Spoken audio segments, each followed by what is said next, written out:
नमस्कार दोस्तों, मैं हूं शिवानी पांडे और आप देख रहे हैं 4 PM। दोस्तों, कभी कभी एक मौत सिर्फ एक इंसान की नहीं होती, वो पूरे सिस्टम के जहर को उजागर करती है। हरियाणा के IPS अधिकारी वाई पूरन कुमार की आत्महत्या उसी जहर के चेहरे की तरह उभर कर सामने आया है, जो जाति के नाम पर इंसानियत को कुचलता है, जो दलित होने की सजा देता है और एक इंसान को सिस्टम की दीवारों के बीच दम तोड़ने पर मजबूर कर देता है। अब देखिए, दलितों के उत्पीड़न के नाम पर वोट मांगने तो कई आते हैं, लेकिन कम ही ऐसे नेता होते हैं जो मुश्किल वक्त में परिवार के साथ खड़े दिखाई देते हैं। उनमें से एक ऐसे नेता है राहुल गांधी, जिन्होंने इस पूरे मामले को सिर्फ एक दुखद घटना नहीं बल्कि भारत की आत्मा पर लगे घाव की तरह देखा। वो चंडीगढ़ पहुंचे उस परिवार के बीच जो 8 दिन से अपने प्रिय के शव के साथ इंसाफ की प्रतीक्षा में खड़ा था। ये सिर्फ संवेदना नहीं थी, ये एक राजनीतिक और नैतिक संदेश था कि जब सत्ता मौन हो जाए तब विपक्ष को आवाज बनना पड़ता है। राहुल गांधी ने यहाँ पहुंचकर 50 मिनट तक परिवार से बात की, जो बताता है कि राहुल गांधी यहाँ सिर्फ फोटो खिंचवाने नहीं आए थे। राहुल गांधी पीड़ित परिवार से मुखातिब होने के बाद मीडिया के कैमरे के सामने आए और उन्होंने क्या कुछ कहा, आप खुद सुनिए। कपल है और ये बिल्कुल क्लियर है कि 10-15 दिन से नहीं, 6-7 मतलब सालों से सिस्टमैटिक डिस्क्रिमिनेशन हो रहा है। इस अफसर को डिमोरलाइज करने के लिए, करियर डैमेज करने के लिए, रेप्यूटेशन डैमेज करने के लिए सिस्टमैटिकली दूसरे अफसर काम कर रहे थे। तो ये सिर्फ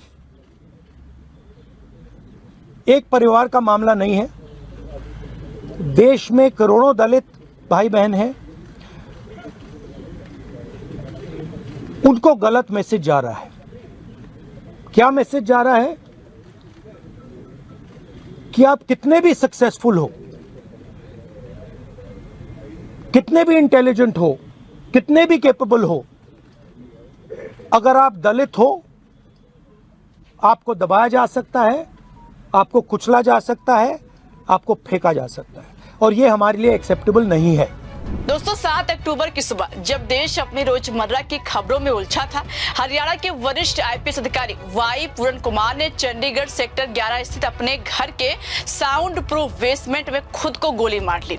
ये आत्महत्या नहीं बल्कि उस सिस्टम की एक चीख थी जिसने एक दलित अधिकारी को तोड़ दिया।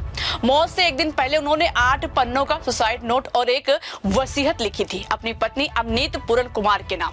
उस नोट में उन्होंने साफ लिखा कि वो अब और सहन नहीं कर सकते। उन्होंने हरियाणा के DGP शत्रुजीत कपूर, रोहतक के SP नरेंद्र बिजरनिया और कुल 13 वरिष्ठ अधिकारियों पर जातिगत उत्पीड़न, मानसिक प्रताड़ना और करियर बर्बाद करने के गंभीर आरोप लगाए थे। उन्होंने लिखा, मुझे इस हालत में जिन लोगों ने पहुंचाया वो मेरी मौत के जिम्मेदार है। दोस्तों, पूरन कुमार सिर्फ एक अफसर नहीं थे, वो 2001 बैच के IPS अधिकारी थे। दलित समुदाय से आते थे और अपने काम से पहचाने जाते थे, लेकिन जाति की दीवारों ने उनके कद को छोटा करने की हर कोशिश की। उनके सुसाइड नोट में दर्ज उनका बयान उस पूरे समाज की बेबसी को बयां कर रहा था, जो IPS जैसी पोजीशन पर पहुंचने के बाद भी बरकरार रहा। जब पूरन कुमार के सुसाइड नोट की खबर सामने आई थी तो राहुल गांधी ने तुरंत इसको लेकर पोस्ट करते हुए लिखा था कि हरियाणा के IPS अधिकारी वाई पूरन कुमार जी की आत्महत्या उस गहराते सामाजिक जहर का प्रतीक है जो जाति के नाम पर इंसानियत को कुचल रहा है। उनके शब्दों में एक गुस्सा था, एक आक्रोश था उस व्यवस्था के खिलाफ जो न्याय को टालती है और जातिवाद को छिपाती है। पूरन कुमार के शव को 8 दिन हो चुके हैं, फिर भी अंतिम संस्कार नहीं हुआ। परिवार ने पोस्टमार्टम तक से इनकार कर दिया है, क्योंकि वो चाहते हैं कि पहले दोषियों के खिलाफ कार्रवाई हो, उनको गिरफ्तार किया जाए। उनका पार्थिव शरीर चंडीगढ़ PGI में रखा गया है, लेकिन अब तक कार्रवाई के नाम पर सरकार मजाक कर रही है। मामले में बढ़ते राजनीतिक और सामाजिक दबाव के बीच राज्य सरकार ने DGP शत्रुजीत कपूर को छुट्टी पर भेज दिया है। बस सरकार ने कपूर का कार्यभार सीनियर IPS अधिकारी ओम प्रकाश सिंह को सौंप दिया, लेकिन राहुल गांधी ने साफ कहा कि छुट्टी कोई सजा नहीं होती, गिरफ्तारी होनी चाहिए। देखिए एक सेंसिटिविटी है, ये एक सर्विंग ऑफिसर है, तो ये एक सर्विंग ऑफिसर है। आप समझते हो, देश समझता है कि इन पे कैसे प्रेशर्स आ सकते हैं। कार्रवाई होनी चाहिए और इमीडिएटली इन अफसरों पर एक्शन होना चाहिए, एक्शन होना चाहिए। आप अरेस्ट कीजिए, आप अरेस्ट कीजिए। फॉल्सली ये केस लगाया गया है, आप अरेस्ट कीजिए, एक्शन शुरू कीजिए। परिवार सिंपल मैसेज दे रहा है और बिल्कुल सही है, वो कह रहे हैं हमें रिस्पेक्ट चाहिए। आपने हमारे पति को डिसरिस्पेक्ट किया, आपने उसके करियर को खत्म करने की कोशिश की, उन्होंने आत्महत्या की, मरने के बाद रिस्पेक्ट दीजिए, और अगर आप रिस्पेक्ट नहीं देंगे तो वो हमारे लिए एक्सेप्टेबल नहीं है, ये कहा है। और ये एक सेकंड बोलने दीजिए मुझे, और ये बिल्कुल सही है, 100% सही है। और ये सिर्फ एक परिवार की रिस्पेक्ट की बात नहीं है, हिंदुस्तान के हर दलित भाई बहन की रिस्पेक्ट की बात है। तो मैं फिर से कह रहा हूं, प्रधानमंत्री से कह रहा हूं, चीफ मिनिस्टर से कह रहा हूं, जल्दी से जल्दी आप कार्रवाई कीजिए। Thank you. इसके साथ ही पूरन कुमार का लैपटॉप भी जांच का केंद्र बन गया है। चंडीगढ़ पुलिस ने उनकी पत्नी अवनीत पूरन कुमार को नोटिस भेजकर वो लैपटॉप मांगा है, जिसे अब मुख्य सबूत माना जा रहा है। पुलिस का दावा है कि लैपटॉप में उस सुसाइड नोट का मूल प्रारूप हो सकता है जिसे कागज पर लिखा मिला था।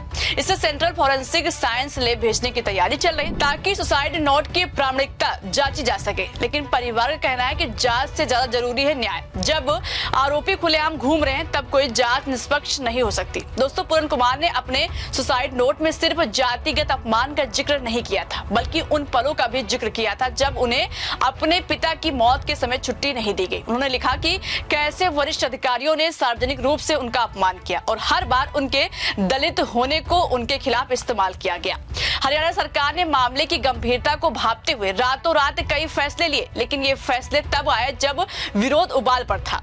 प्रधानमंत्री नरेंद्र मोदी का 17 अक्टूबर को सोनीपत में होने वाला कार्यक्रम रद्द कर दिया गया। वजह नहीं बताई गई, लेकिन भाजपा सूत्रों ने स्वीकार किया है कि वाई पूरन कुमार की आत्महत्या के बाद की स्थिति प्रधानमंत्री के दौरे के लिए उपयुक्त नहीं थी। आपको बता दें कि प्रधानमंत्री मोदी सोनीपत में जन विश्वास जन विकास कार्यक्रम को संबोधित करने वाले थे, जो हरियाणा सरकार के तीसरे कार्यकाल के 1 वर्ष पूरे होने के मौके पर आयोजित किया गया था। लेकिन इस त्रासदी ने सरकार की छवि पर गहरा असर डाला। दलित समुदाय से लेकर आम जनता तक में नाराजगी थी। मंत्री और वरिष्ठ अधिकारी लगातार परिवार को मनाने की कोशिश करते रहे, यहाँ तक कि पूर्व मुख्यमंत्री मनोहर लाल खट्टर ने अपने विश्वसनीय अफसरों को भेजा, लेकिन परिवार ने नहीं मानी। पूरन कुमार की मौत ने हरियाणा की राजनीति को हिला दिया। भाजपा की अंदरूनी स्थिति डगमगा गई। सामाजिक न्याय और दलित सम्मान की बातें करने वाली सरकार पर अब सवाल उठ रहे हैं। विपक्ष ने भी इस मौके पर सटीक चोट की है।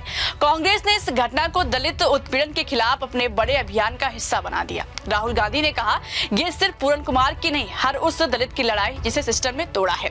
राहुल गांधी का ये दौरा राजनीतिक रूप से भले ही विपक्ष की रणनीति का हिस्सा माना जा रहा है, लेकिन जमीनी स्तर पर इसका असर गहरा है। वो जब परिवार से मिले तो कैमरे पीछे हट गए, मगर आंसू नहीं। राहुल गांधी की ये यात्रा सत्ता को असहज कर गई, क्योंकि जहां भाजपा सरकार ने अब तक चुप्पी साध रखी थी, वहीं राहुल गांधी ने ये दिखा दिया कि एक नेता सिर्फ सत्ता से नहीं, संवेदना से बड़ा होता है। कांग्रेस ने इस मुद्दे को उठाकर दलित समाज में ये संदेश दिया कि पार्टी उनके साथ है। पूरन कुमार के परिवार के अनुसार सरकार ने उन्हें आश्वासन दिया था कि आरोपी अधिकारियों पर कार्रवाई की जाएगी। मुख्यमंत्री नायब सिंह सैनी ने खुद वादा किया था कि न्याय होगा, लेकिन 8 दिन बीत गए और वादे वहीं के वहीं रह गए। दोस्तों, पूरन कुमार की मौत के बाद जो सन्नाटा है वो केवल उनके घर तक सीमित नहीं, बल्कि पूरे समाज में फैल गया है, और उस सन्नाटे को तोड़ने की कोशिश राहुल गांधी ने की है। उनकी मौजूदगी ने यह संदेश दिया कि जब सत्ता न्याय देने में असफल हो जाए तो इंसानियत को आगे आना पड़ता है। फिलहाल दोस्तों, इस पूरे मामले को लेकर आप क्या सोचते हैं? आपकी जो भी राय, अपनी राय कमेंट बॉक्स में हमें जरूर बताइएगा। वीडियो पसंद आई हो तो लाइक और शेयर करना मत भूलिएगा। देखते रहिए 4 PM। नमस्कार।